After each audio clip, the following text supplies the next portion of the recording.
Samantala, ay pinagpapatuloy ngayong araw ang paghanap sa mag-asawang senior citizens na natabunan ng lupa sa landslide sa Davao Bukidnon Road. Kasama na rin sa mga tumutulong sa paghahanap ang anak ng mag-asawa na hindi pa rin nawawalan ng pag-asa na makita ang kanilang mga magulang.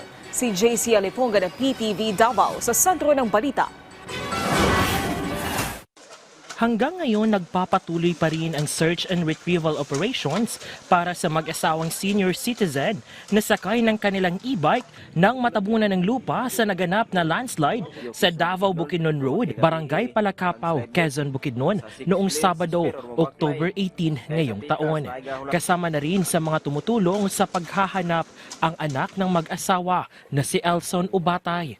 Nabuo pa rin ang pag-asang matagpuan pa ang kanyang mga magulang.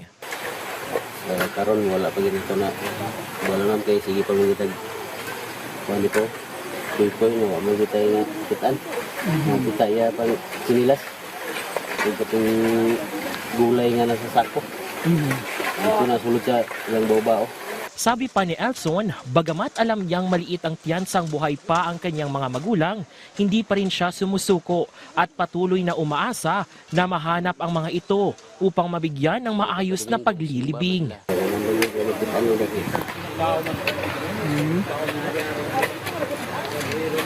Para maklastar ko ba?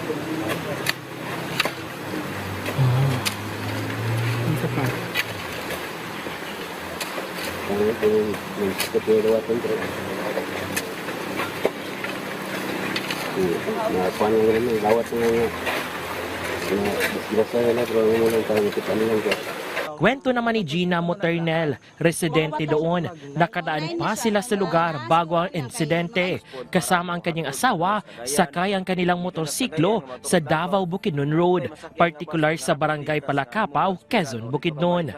Ayon kay Gina, napansin niya noon pa man sa kanilang pagdaan na may mga bitak at lamat sa kalsada, sinyalis na posibleng paggalaw ng lupa sa naturang bahagi ng daan.